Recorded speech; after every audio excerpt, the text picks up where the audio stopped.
अस्सलाम वालेकुम। First of all welcome to my YouTube channel. Dear aspirants, आज हमारा लेक्चर नंबर 3 है। लेक्चर नंबर 2 में basic question and basic tricks मैंने डिस्कस की हैं कि आपने कंसेक्युटिव नंबर्स की जो एवरेज है वो कैसे फाइंड करनी है। आज हम एडवांस लेवल के क्वेश्चन स्टार्ट करेंगे जिसमें मैं एक तरतीब से टॉपिक वाइज क्वेश्चन लेके आऊँगा ताकि आपके लिए उन क्वेश्चन को सॉल्व करना, अंडरस्टैंड करना और उसको रिमेंबर करना आपके लिए इजी हो। मिक्स नहीं होंगे, टॉपिक वाइज हम डिस्कस करेंगे जिसमें सबसे मोस्ट इंपॉर्टेंट और मोस्ट रिपीटेड जो क्वेश्चन जो टॉपिक होता है वो कौन सा होता है, एवरेज रिलेटेड टू एज। वो आज हम डिस्कस करेंगे। आइए हम स्टार्ट करते हैं क्वेश्चन 8 हमने डिस्कस कर लिया था। आज हम करते हैं question number 9। Average age of A, B and C is 26 years. If the average age of A and C is 29 years, what is the age of B in years? Simple जो question में आपको पूछा जा रहा है और जो बताया है उसको आपने लिख लेना है। और ये इतनी बड़ी मुश्किल, इतना बड़ा टफ या मुश्किल काम नहीं है कि आप इसको क्वेश्चन को देख के कंफ्यूज हो जाएं। क्वेश्चन में जो बता रहा है उसको लिखते जाएं। आप 1 सेकंड में वो क्वेश्चन को समझ लेंगे और विद इन 1 मिनट आप उसको सोल्व करने के काबिल हो जाएंगे। अब यहाँ पे उसने क्या बताया, average age of A, B and C. तो यहाँ पे लिखें जो एवरेज होती है उसका फार्मूला क्या होता है, मैंने पहले बताया था। ये एवरेज का साइन होता है, तो ये समेशन एक्स और एन, ये मैंने आपको पहले लेक्चर में बताया, यानी सम ऑफ ऑब्जर्वेशन, ये नंबर ऑफ ऑब्जर्वेशन। ये एवरेज के साइन को हम इस तरह शो करते हैं। और ये वाला जो फार्मूला है ना, ये मोस्टली अब जितने भी हम क्वेश्चन करेंगे उसमें ये बार बार रिपीट होना है, इसको आपने माइंड में बिठाना है। वो कहता है average age of A, B and C. Basic आपका फार्मूला ये वाला है। अब क्वेश्चन के अंदर इसमें से जो जो आप बता देगा वो आप इसकी जगह पे पुट कर देंगे, जो नहीं बताएगा वो आपने यहां से फाइंड कर लेना है, आपका क्वेश्चन होगा। यहां पे क्या बता रहा है, average age of A, B and C is 26 years। Average कितनी है, ये एवरेज है, इसकी जगह पे आप क्या लिख देंगे 26। ये उसने नहीं बताया, ये मतलब कि टोटल जो सम है, टोटल एज है वो नहीं बताई। ये कितने लोगों की एज है, 3 है ना, तो एन कितने आ जाएगा 3, यानी कि ए, बी एंड सी। आपने टोटल एज यहां से निकाल लेनी है, समेशन एक्स निकालना है। तो 26 मल्टीप्लाई क्या करेंगे 3, जब इसको आपस में मल्टीप्लाई करेंगे तो ये कितना आपके पास आ जाएगा 6 3 18, 3 2 6 1 7। जो टोटल एज है 3 बंदों की ए, बी एंड सी वो कितनी है 78 years। अब आगे क्या कह रहा है, नेक्स्ट वो बता रहा है if the average age of A and C. दोबारा फिर ये आपने फार्मूला लिखना है, x bar is equal to summation x over n. अब एवरेज एज कितने की बता रहा है, 2 की, एन की जगह पे क्या आ जाएगा 2, क्योंकि ए एंड सी की बता रहा है। कितनी एवरेज है 29, इसके नीचे ये आ गया, तो ये टोटल नहीं बताई, वो हम निकाल लेंगे। तो इधर रखें, ये इधर है, डिवाइड हो रहा है, इधर आके मल्टीप्लाई हो जाएगा 29 मल्टीप्लाई 2। अब इन दोनों का आपस में मल्टीप्लाई करेंगे, 9 2 18, 2 2 4 1 5। तो ये समेशन एक्स कितना आ गया, इतना। पूछा क्या है, वो कहता है कि 3 बंदों की एवरेज इतनी है, 2 बंदों की एवरेज इतनी है, तो जो तीसरा है यानी कि जो बी है उसकी एवरेज कितनी होगी। तो सिंपल अब आपको ये समझ आनी चाहिए। तो 3 का टोटल कितना है 78, 2 का टोटल कितना है 58। इन दोनों को माइनस कर देंगे तो हमारे पास जो आंसर आएगा वो क्या आएगा 20। तो हम कहेंगे जो हमारा आंसर है, जो बी की एज है वो कितनी है 20 years। नेक्स्ट क्वेश्चन है, the company of 5 people has an average of 46 years. The average of the first 4 is 43 years. How many years has the 5th member of the company? यानी कि एक company है, एक कंपनी के अंदर कितने लोग शामिल हैं 5। सबसे पहले तो आपको फार्मूला आना चाहिए, क्या फार्मूला है, average is equal to summation x over n. अब सिंपल आपने इसके मुताबिक जो जो उसने दिया पुट कर दे, बाकी आप फाइंड कर लेंगे। द कंपनी ऑफ 5 people, कितने पीपल हैं 5, यानी कि एन कितना है आपका 5 है।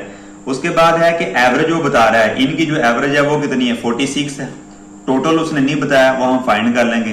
तो summation x is equal to, ये डिवाइड हो रहा है, इधर आगे क्या हो जाएगा मल्टीप्लाई हो जाएगा, इसको मल्टीप्लाई कर दें।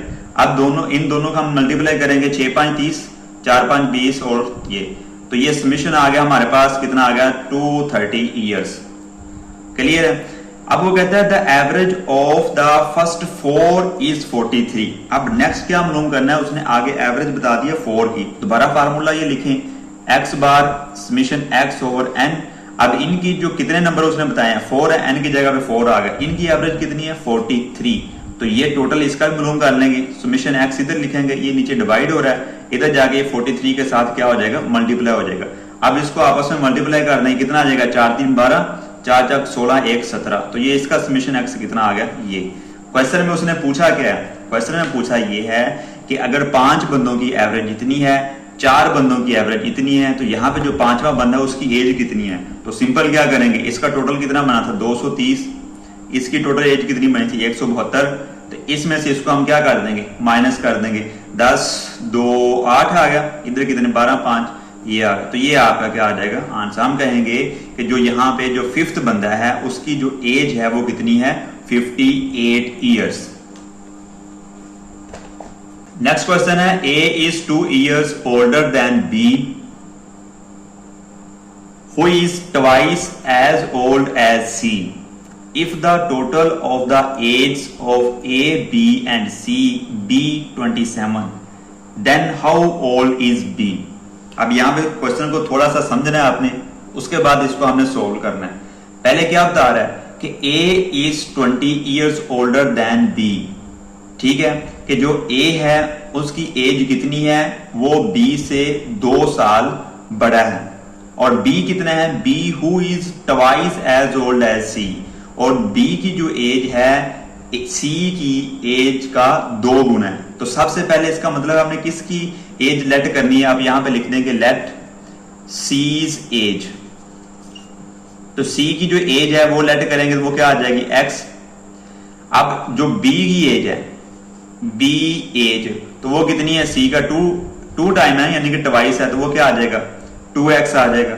अब A की जो एज है A's एज, तो वो क्या आ जाएगा, जितनी B की एज है उससे वो 2 साल बड़ा है, तो प्लस क्या कर देंगे 2 कर देंगे। यहां क्लियर हो रहा है आपको। C की एज x सपोज कर ली, B वो बता रहा है कि जितनी C की एज है उसका ट्वाइस है, यानी कि 2x। अब जो A की एज है वो जितनी B की है ना, वो B से 2 साल बड़ा है, तो B की एज इतनी है, इसमें 2 ऐड कर दिया, तो ये हमारे पास A की एज आ गई। अब क्वेश्चन में वो बता रहा है कि if the total of the age of A, B and C be 27, then how old is B। तो B की जो एज है वो आपने बतानी है वो कितनी होगी। सबसे पहले तो आप यहाँ पे क्या लगाना है, सिंपल जो फार्मूला है ना, यहाँ पे वो फार्मूला नहीं लगेगा। आपने करना ये है कि वो कह रहा है कि इन तीनों का जो सम है वो किसके बराबर हो 27 के। इन तीनों की एज ऐड कर दें, x plus 2x plus 2x plus 2 is equal to 27। ये क्वेश्चन में बता रहा है ना, वो कहता है कि इन तीनों की जो एज हैं ये वाली, इनका जो सम है वो किसके इक्वल है 27 ईयर्स के इक्वल है। तो यहां से x की वैल्यू फाइंड कर लें, x की वैल्यू फाइंड कर लेंगे तो b की वैल्यू निकालनी, यहां पे हम वैल्यू पुट कर देंगे तो हमारे पास किसका आंसर आ जाएगा, b की एज आ जाएगी। अब देखें 1x plus 2x plus 2x कितना आ गया 5x, 27, इधर 2 ऐड हो रहा है, इधर आके ये क्या हो जाएगा माइनस हो जाएगा। तो ये हमारे पास कितना आ गया 5x इज इक्वल टू कितना आ गया 25। इसको आगे सोल्व कर लें। तो x की वैल्यू कितनी आ जाएगी, ये 25 है, इधर मल्टीप्लाई हो रहा है, इधर आके क्या हो जाएगा डिवाइड हो जाएगा। तो x इज इक्वल टू हमारे पास कितना आ गया 5। ठीक है, अब नेक्स्ट आपने क्या करना है, वो हमसे एज किसकी पूछ रहा है, b की पूछ रहा है ना। तो b की एज हमने क्या सपोज की थी 2x। तो सिंपल आप क्या करें, सिंपल हमने करना ये है, ये 2 लिखें, x की वैल्यू कितनी है 5, यहाँ पे 5 पुट करें तो कितना आ गया 10। तो ये हमारा आंसर है। हम कहेंगे जो b की एज है वो कितनी है 10 ईयर्स। नेक्स्ट क्वेश्चन है total age of A and B is 12 years more than the total age of B and C। C is how many years younger than A। Question को पहले आपने 1 से 2 बार पढ़ना है, उसके बाद आपने इसको सोल्व करना है, समझना है। पहले मुश्किल नहीं है, थोड़ी सी आपने यहाँ पे फोकस करना है कि इसको हमने सोल्व कैसे करना है। वो कह रहा है कि total age of A and B। तो टोटल एज किस किस की एज बता रहा है, A एंड B की। A एंड B टोटल का मतलब क्या है सम। कहता है कि A और B का जो टोटल है ना, इज, वो इज है, इज मैथ में इज किसके को होता है, इस साइन के, तो इज 12 ईयर्स, यहां पे क्या आ जाएगा 12, more than the total age of B and C. तो दूसरा हमारे क्या कह रहा है, बी एंड सी इनका टोटल ये आ गया। अब वो कह रहा है इसका टोटल इसके टोटल से 12 ज्यादा है, दूसरे लफ्जों में इसका टोटल और इसके टोटल का जो डिफरेंस है वो कितना है, 12 है। सिंपल, यानी कि इन दोनों को जमा करें, इन दोनों को जमा करें तो ये वाला इससे कितना ज्यादा है, 12। इसका मतलब क्या है, इसके टोटल से इसके टोटल को निकालेंगे तो हमारे पास 12 आएगा ना। तो ये आपके पास क्वेश्चन हो गया। अब इसको ओपन करें, आपके पास आंसर आ जाएगा। कैसे करेंगे, a प्लस बी, ये इसको ओपन कर दें, माइनस बी, ये plus minus minus C is equal to आ गया 12। अब आगे इसको सोल्व कर लें, ये प्लस का ये माइनस का कैंसिल हो गया, a minus C is equal to कितना आ गया हमारे पास 12। पूछ क्या रहा है, पूछा ये है कि c is how many younger than a, कि जो c है वो a से कितना यंगर है। तो क्वेश्चन आपके पास सोल्व हो चुका है, आंसर आपके पास आ चुका है, आपने खुद इसको समझना है। वो कहता है कि c a से कितना छोटा है, कितना यंगर है। तो देखे ना, ये a लार्जर है या एल्डर है, इसमें इसकी एज से इसकी एज को माइनस करेंगे तो हमारे पास ये आ गया। तो सिंपल यही इसका आंसर है कि सी ए से 12 साल क्या है, यंगर है।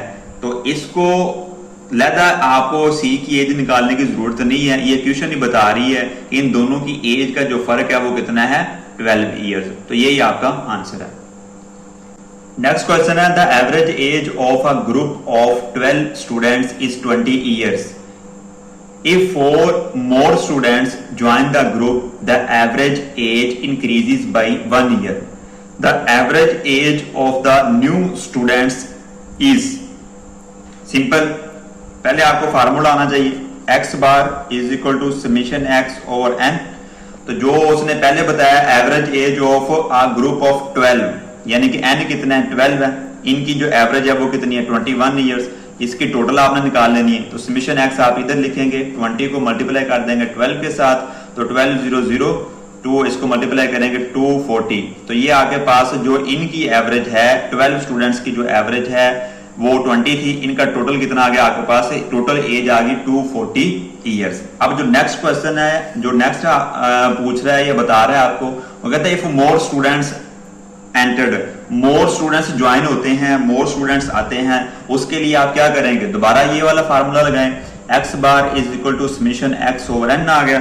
तो यहां पे आप कितने स्टूडेंट्स मोर आए, 4 आए ना, पहले कितने थे 12, तो इसमें 4 ऐड कर दें, कितना आएगा 16। इनकी जो एवरेज होती है वो 1 इंक्रीज होती है, पहले कितनी 21, अब कितनी हो जाएगी 20, सॉरी पहले 20 थी अब 21 होगी, तो ये आ गया समेशन x। अब इसका आपने क्या करना है, टोटल निकाल लेना है, 21 मल्टीप्लाई क्या आ जाएगा 16। अब 21 को आपने 16 से मल्टीप्लाई करना है, तो 16 को पहले 20 से मल्टीप्लाई करें, 320 प्लस 16 को 1 से मल्टीप्लाई करें, ये आपके पास आ जाएगा 16। इन दोनों को ऐड कर लें, जो टोटल आपके पास आ जाएगा वो आ जाएगा 36। अब ये जो डायरेक्ट मैंने मल्टीप्लाई किया है, ये लहदा से मैं एक लेक्चर रिकॉर्ड करूंगा, उसमें हम डिस्कस करेंगे कि लहदा आपने डायरेक्ट मल्टीप्लाई कैसे करना है। अब यहाँ पे चूंकि क्वेश्चन लेंथी हो जाएगा यहाँ पे, इसलिए मैं आपको बता नहीं रहा, ये आपने अपने हिसाब से खुद कर लेना है। 21 को मल्टीप्लाई करें 16 के साथ, ये आपके पास आ गया 360। अब ये पूछ रहा है कि आपने ये बताना है कि जो नई एवरेज बनी है या नया टोटल है, अब उसमें जो नए स्टूडेंट्स हैं उनकी एवरेज कितनी है। तो पहले तो ये देखें ना, इनकी एज में जो फर्क है वो कितना है। पहले टोटल कितना था 240, 4 बच्चे नए हैं, टोटल एज कितनी है 360। आपने करना क्या है, 360 में से 240 माइनस कर देना है। अब इसमें से इसको माइनस करेंगे, 6 में से 0, ये 6 आ गया। अब 13 में से 4 आ गया, तो ये कितना आ जाएगा 19। अब ये 9, तो 96 इनकी एज में फर्क आया है 4 स्टूडेंट्स और आने से। जो टोटल एज में फर्क आया वो कितना है 96। अब 96 वो कहता है, ये फर्क नहीं पूछ रहा, वो ये पूछ रहा है कि इनकी जो नए लड़के हैं इनकी एवरेज कितनी है। अब नए लड़के आने से जो एवरेज में या टोटल में जो फर्क पड़ा है वो कितना है 96 का है। तो सिंपल आपने फार्मूला ये दोबारा लिखना है, और ये फार्मूला लिखने के बाद इसको यहाँ पे लगा दें। टोटल कितना है 96 है, स्टूडेंट्स कितने हैं 4 हैं, इसको डिवाइड कर दें, 4 2 8, 1 बचा 4 4 16। नए स्टूडेंट्स की जो एवरेज है वो कितनी है 24 ईयर्स। ये आपका आंसर है।